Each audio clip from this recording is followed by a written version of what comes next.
it's John McEnroe. I'm the guy setting you up on court today. I'll be helping you play the greatest sport on earth. Let's get started with the basic lessons. First off, we're talking about how to move around the court and how to hit the ball.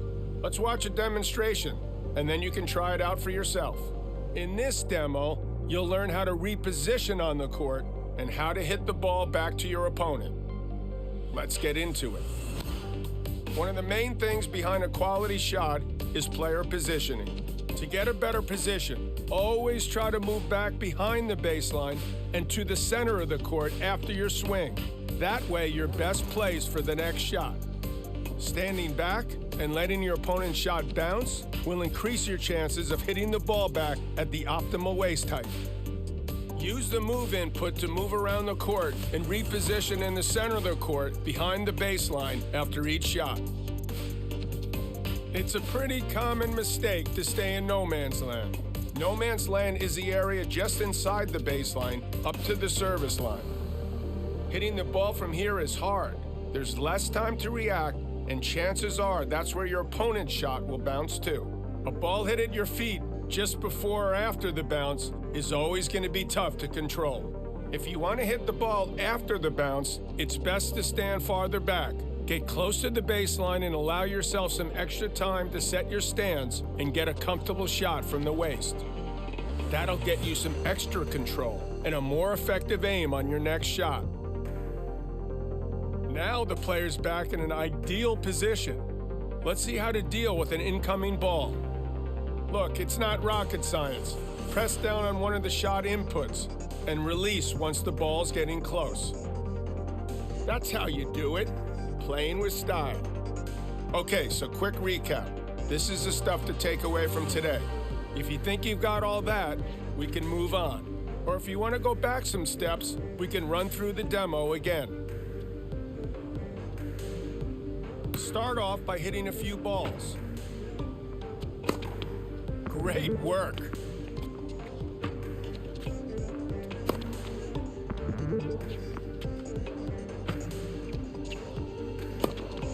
That's too many shots from no man's land. Remember to move back and reset. After each shot, return to the center of the court behind the baseline to get ready for your next shot. Don't forget to move to reset your court position.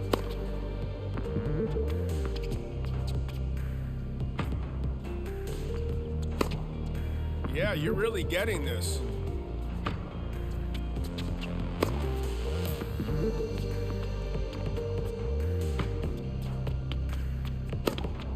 Really great shot.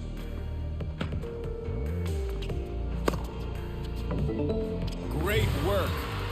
Moving back to the center and staying out of no man's land are pretty vital, so keep that up.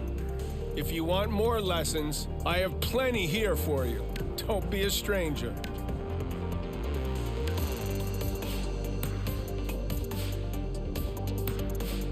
Hey, great to see you again. Today we're working on a vital part of a quality shot, the timing. We've got another demonstration to show you why timing is important and how the timing meter can get you results. Today we're talking about how to hit the ball with ideal timing. This is one of the most important aspects of your game, and mastering it will take you up to the next level. You'll pick it up just fine, but it takes some practice. Returning a ball is easy, but timing it to perfection, that's something else. Getting your swing at that exact right moment plays a huge part in your power and your precision. There's 4 possible results here: too soon, good, perfect, and too late. The ideal time to release the input is just before the ball reaches you. And just to underline, it's all about when you release the input and not when it's pressed. The timing meter is something you can use to know exactly when to release the shot input to get perfect timing. It appears above the player whenever there's an incoming ball. Releasing the shot input when the meter's in the green will hit a shot with perfect timing. Let's watch this player hit a few more balls. As you can see, hitting it with perfect timing gets you optimum precision and optimum power. Less than perfect timing? Not so much. The shot's quality will be lower and could give your opponent an opening. Release the shot input way before the ball gets to you or when it's gotten too close. Then the timing will be too soon or too late. Those shots are more likely to land into the net or head out of bounds. Okay, so here's a quick recap on what we've learned here. You think you got that? If not, we can run through the demo again. Let's have a warm-up. Hit a few balls, then we can focus on timing. Great, nice aim. Now I'm looking for shots with good or perfect timing. No pressure.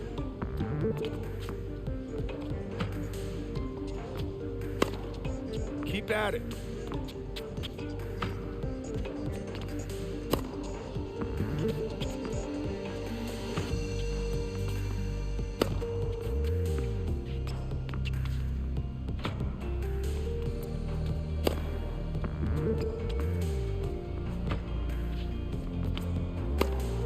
Get it with the next ball.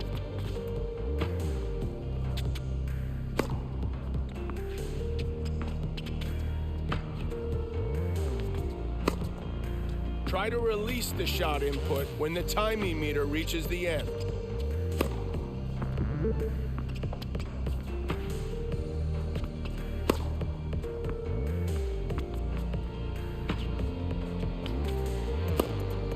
Great work.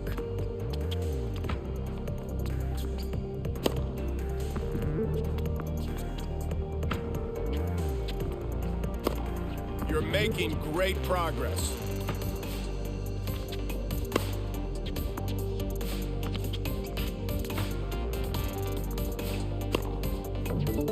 Good stuff. Remember that hitting the ball with perfect timing will always give your shot power and precision. I'll see you next time you feel you need another tennis lesson. I'll be waiting. Hey, great to have you back. Today we're aiming ground strokes and talking about how aiming relates to movement. We've got a demo ready to roll, so let's take a look. Okay, so today we're learning how to move toward the ball and how to aim your shot. You'll also learn the aspects of aiming quality and how to make your shots land close to a line. Before you know it, you'll be hitting winners left and right. To get there though, first you'll need to move toward the ball using the aim input. In this example, the player's moving around the baseline to hit these shots. The important thing to understand when it comes to aiming is that you don't need to start aiming your shot early for it to bounce close to the line. You only need to aim with the aim input when you hit the ball.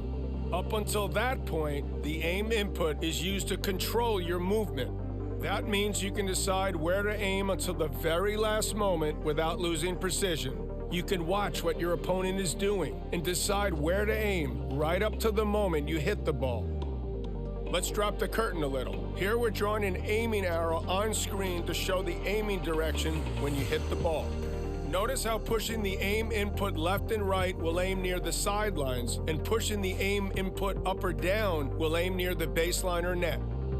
So that's the direction of your shot covered. Let's move on to aim quality and how to make shots land as close to the line as possible. Pay close attention where this player is aiming. There are a lot of factors that go into your shot bouncing close to the line, as shown by the green area of the arrow. Things like if you have perfect timing, if your forehand or backhand attribute is high, if the ball you receive is easy to hit, if you're not tired. These all play into it. A ball is considered easy when it's slow, and if you can hit between waist and shoulder height. Let's go back to this player's aim. On the other hand, your shot is likely to bounce far from the line, where the arrow here is red, or even to go into the net when your timing is off, when your forehand or backhand attribute is low, when the ball you receive is hard to hit, or when you're getting tired.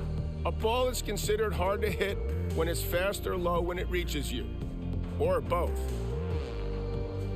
Look how this player pressed the aim input deep toward the right sideline. He hits the easy shot with perfect timing, and the ball goes in by the line and wins the point. Now we've got a similar shot, but the ball's moving fast, and the player's timing is too late. The ball sails out of bounds wide and into the doubles alley. That's obviously what you want to avoid. Next, look at this guy with high forehand and backhand attributes and how well he aims. See how it makes it so much harder for their opponent to return the ball with a quality shot?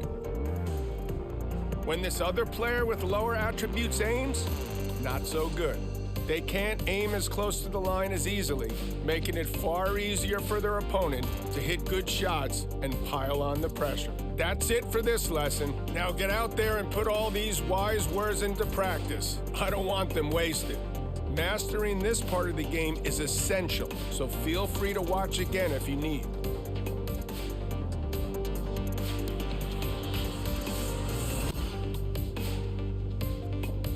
Here you can see an aim arrow, like we saw in the demo.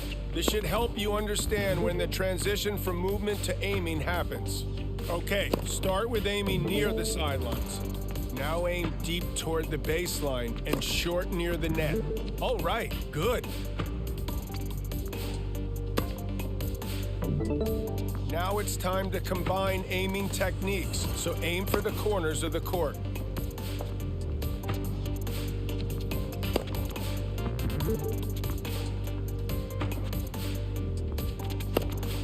Try to avoid no man's land. Keep moving and stay in position.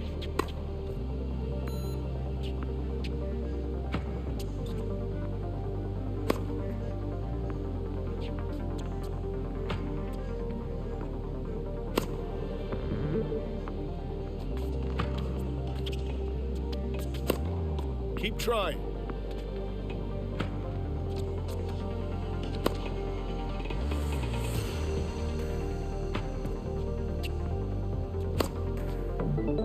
So far, so good, but we're gonna do one more round without the aim arrow and see how you manage.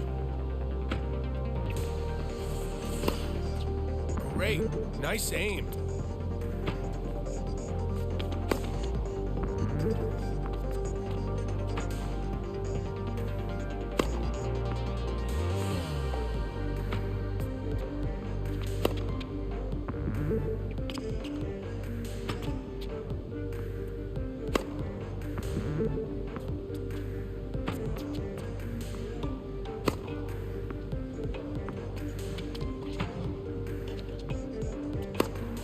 Good job.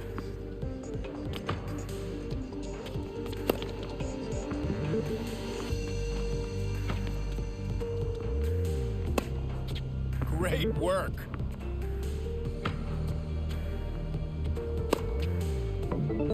That was great. Don't forget that aiming quality is determined by many different things. So if you ever need a refresher, you can always come back and run lessons again. There's only one more lesson before we test your skills against an opponent, so don't be a stranger.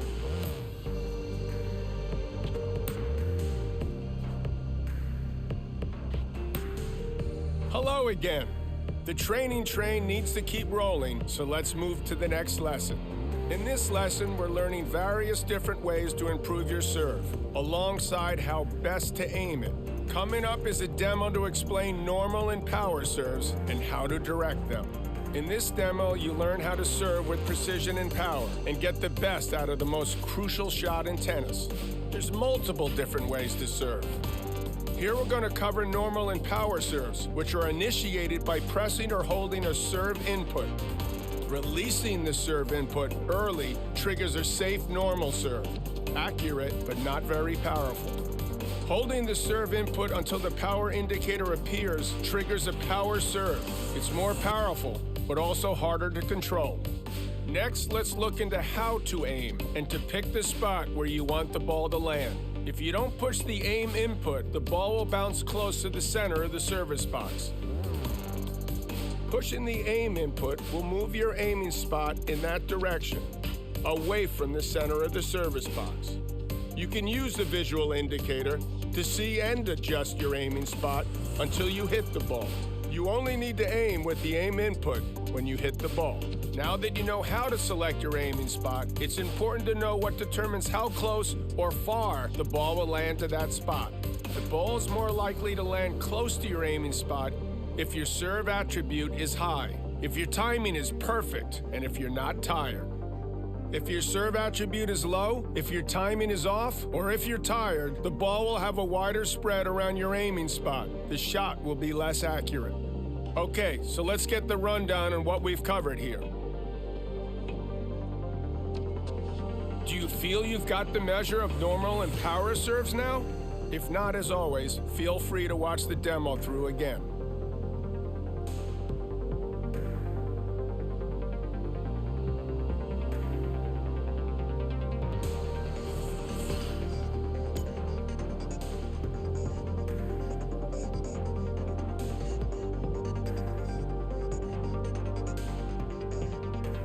Let's start with some normal serves.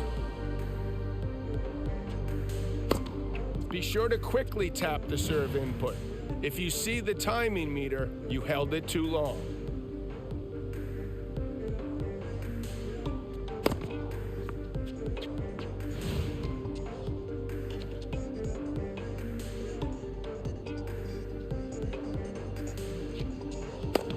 Don't hold the shot input for that long. Try again, but release the shot input quickly for a control shot.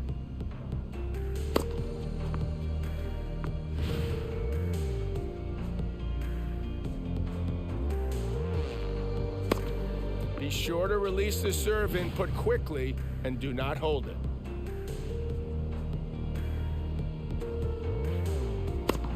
Don't hold the shot input for that long. Try again, but release the shot input quickly for a control shot.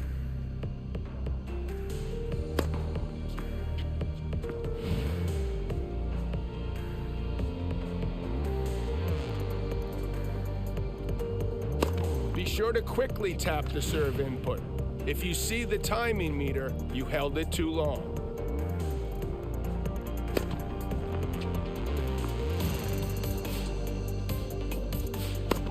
Be sure to release the serve input quickly and do not hold it.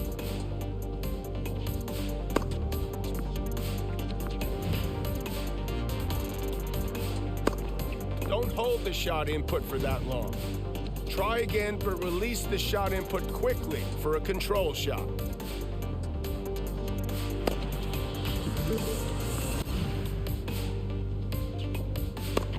Be sure to quickly tap the serve input. If you see the timing meter, you held it too long. Okay, time to move on to power serves. Great, nice aim.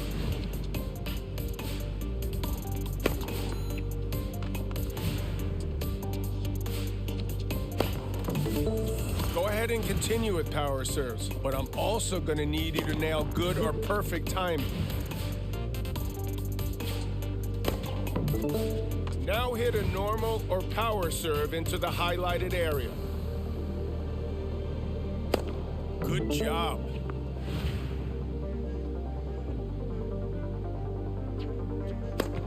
Yeah, you're really getting this.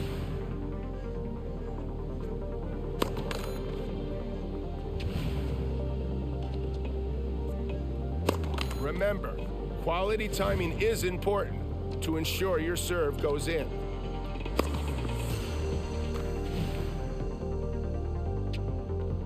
Keep it in between the lines.